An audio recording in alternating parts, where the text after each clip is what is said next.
The smell of rosemary and garlic should have been comforting, but as I stared at the plate my mother set before me, my stomach churned with familiar dread. The chicken looked perfect, the vegetables artfully arranged, the sauce drizzled with precision. To anyone watching, it was a loving mother serving her daughter a home-cooked meal. To me, it was another test of survival. "Eat up, Sophia," my mother said, her smile never reaching her eyes. "I made it special just for you." Special. That word had taken on a sinister meaning over the past 3 years. My special meals. My special vitamins. My special tea before bed. All prepared with such care, all making me violently ill while the rest of my family thrived. "I'm not very hungry," I said quietly, pushing a piece of broccoli around my plate. Her smile tightened. "Eat every bite or you're ungrateful. Do you know how many children would kill for a mother who cooks for them?" My father looked up from his own plate, notably different from mine, I noticed, as always. "Listen to your mother, Sophia. She works hard to take care of you." My younger brother, Alex, 16 to my 19 years, shot me a warning look. He'd learned early not to question why my meals were always prepared separately, why I was the only one who got special ingredients for my sensitive stomach. I took a small bite, and immediately, the familiar metallic taste hit my tongue, hidden beneath the herbs and spices but unmistakably there. Within minutes, the room would start spinning. Within an hour, I'd be in the bathroom, retching until blood vessels burst in my eyes. By morning, I'd be weak and shaking, while my mother would coo about my delicate constitution and insist I stay home from college. "Every bite, Sophia," she reminded me, watching like a hawk. This had been my life since I turned 16. It started slowly, just feeling tired after meals, occasional nausea. "Growing pains," my mother had said. "Hormones," the doctor had agreed, after my mother described my symptoms, notably downplaying their severity. But it had gotten progressively worse. Now, at 19, I could barely keep food down, my hair was falling out in clumps, and I'd lost so much weight that people whispered about eating disorders. "Maybe I have the flu," I tried, one last desperate attempt to avoid the inevitable. "You always have something," my mother's voice turned cold. First it was allergies, then sensitivities, now the flu. "I'm tired of your excuses, Sophia. Eat." I forced down another bite, my throat closing against it. The metallic taste was stronger now, mixed with something bitter that made my eyes water. Around me, my family continued their normal dinner conversation. Alex talking about soccer practice, Dad discussing a work project. No one seemed to notice my hands shaking as I lifted the fork. That night was worse than usual. I lay on the bathroom floor, cheek pressed against the cool tile, as my body tried to expel whatever poison my mother had fed me. Between waves of nausea, I made a decision. I couldn't live like this anymore. Either I was crazy, as everyone insisted, or my mother was slowly killing me. I needed proof. The next morning, weak and dizzy, I dragged myself to my part-time job at the local pharmacy. My co-worker, Jasmine, took one look at me and shook her head. "Girl, you look like death." "Again." "Food poisoning," I mumbled, the lie bitter on my tongue. "You get food poisoning more than anyone I know," she said, but her voice held concern rather than suspicion. "Maybe you should see a specialist?" I'd seen specialists. 3 gastroenterologists, 2 allergists, an immunologist. My mother had been at every appointment, describing my symptoms in her own words, suggesting stress and attention-seeking behavior.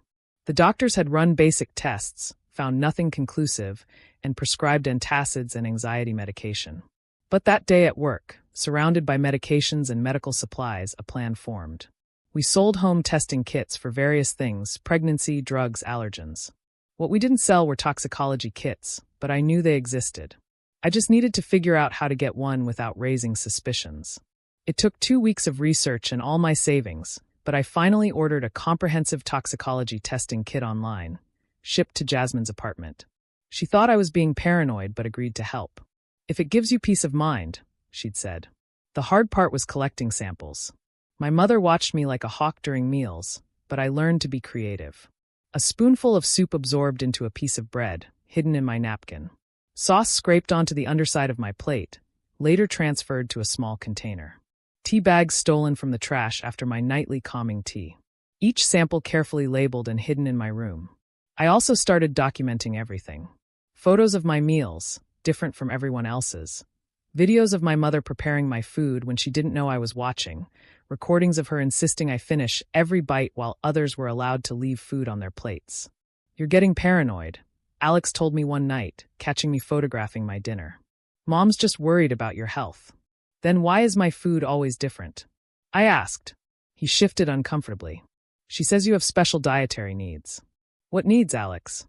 What exactly is wrong with me that requires separate meals? He couldn't answer because there was no answer.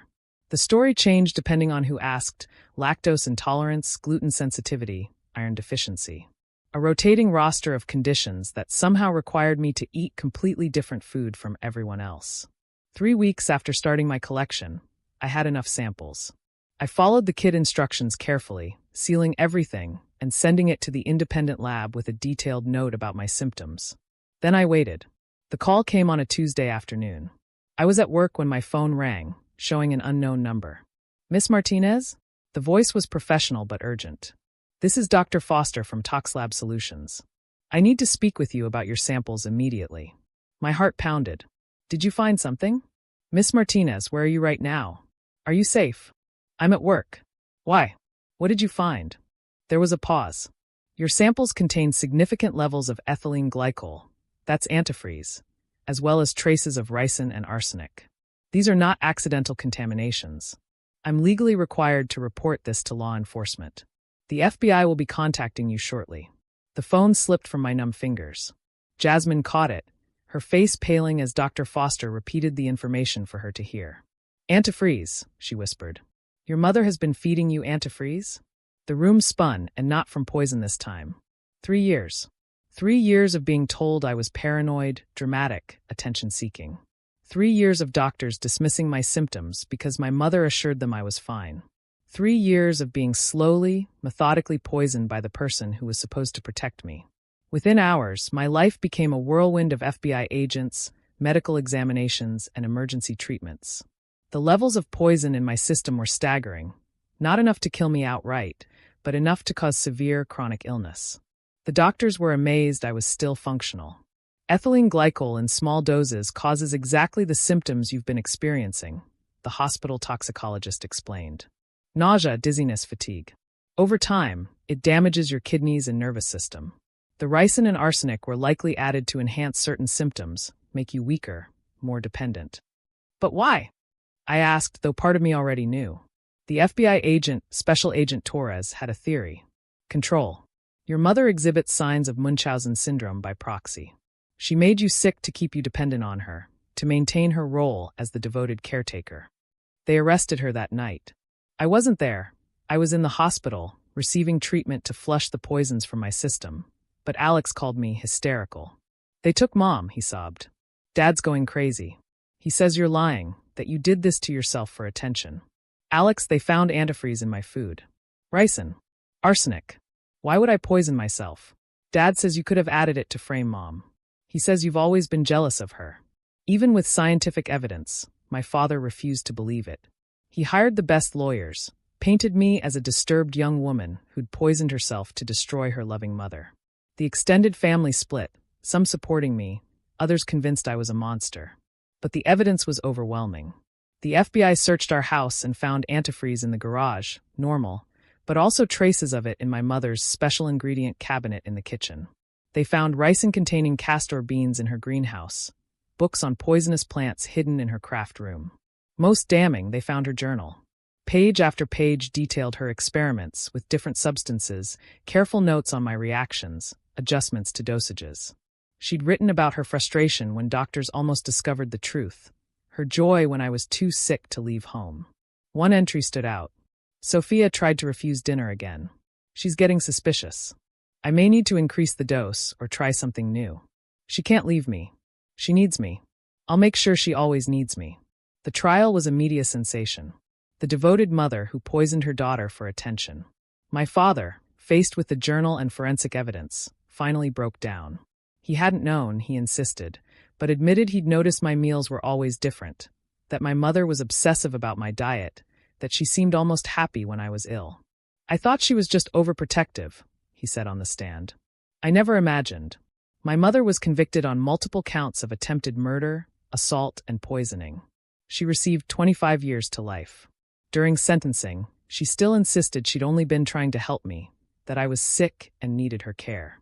The judge didn't buy it. Recovery was slow. The physical damage took months to heal, kidney function to restore, nervous system damage to repair. The psychological damage took longer. Trust, once shattered, doesn't easily rebuild. But I had support. Jasmine, who'd believed me when no one else would. The medical team who saved my life. A therapist who specialized in survivors of Munchausen by proxy abuse. Alex struggled the most. The revelation that our mother had been poisoning me shattered his worldview. He'd been the golden child, healthy and thriving, while watching his sister waste away. The guilt ate at him until he finally joined me in therapy. I should have questioned it, he said during one session. Why your food was different. Why you were always sick after mom's special meals. I couldn't imagine. No child should have to imagine their mother is poisoning them, our therapist reminded him. 2 years later, I'm healthy for the first time since I was 16. I finished college, something my mother never thought I'd be able to do. I work as an advocate for others who've survived medical child abuse. I share my story, as painful as it is, because too many victims are dismissed as paranoid or attention-seeking. My father and I have a tentative relationship. He's in therapy too, dealing with his enabling behavior and willful blindness. He's asked for forgiveness, and maybe someday I'll be able to give it fully. Alex and I are closer than ever, bonded by survival and healing. Sometimes I still struggle with food. Restaurants are easier than home-cooked meals. I test everything, probably more than necessary. Trust, once poisoned, leaves a metallic taste that lingers. But I survived. Despite 3 years of being slowly poisoned, despite being called paranoid and dramatic, despite a mother who loved me so much she tried to keep me sick forever, I survived. The toxicology report that arrived that Tuesday afternoon didn't just reveal poison in my food. It revealed the truth that everyone had refused to see. And sometimes that's all you need to start healing. Proof that you were never crazy, never paranoid, never ungrateful. Just poisoned by the person who smiled while watching you